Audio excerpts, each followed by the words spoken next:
Et le bulletin météo nous l'a rappelé il y a quelques minutes, il fait froid cette semaine pour la plus grande satisfaction des vignerons. Le gel d'hiver, contrairement au gel de printemps, est bénéfique s'il ne dure pas trop longtemps. Reportage près de Brissac dans le Maine-et-Loire avec Thierry Bercot et Gwenaël Rier. La journée de Sylvain Brault commence toujours par un coup d'œil sur les prévisions météo. Et il en est ainsi depuis que son arrière-grand-père s'est installé comme viticulteur dans le vignoble de Brissac au sud d'Angers.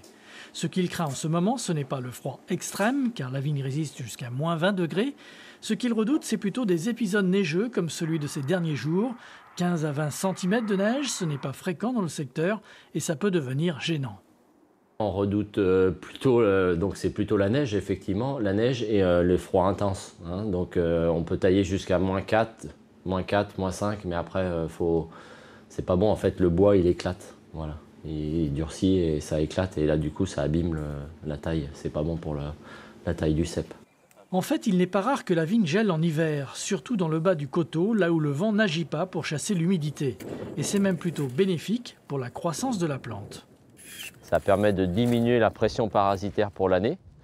Ça peut être des insectes parasites, etc. Donc souvent, il y en a qui n'arrivent pas à survivre ou qui ne sont pas bien à l'abri et donc ils meurent. Mais c'est surtout quelque chose de très important pour le sol. Ça vient geler le sol et quand le sol dégèle, ça vient améliorer la structure du sol et diminuer le tassement qu'il y a pu y avoir pendant toute la saison.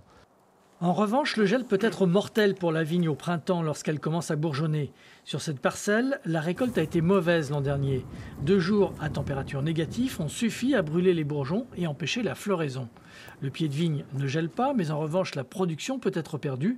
Dans le Saumurois, certains vignerons ont perdu jusqu'à 80% de leur récolte.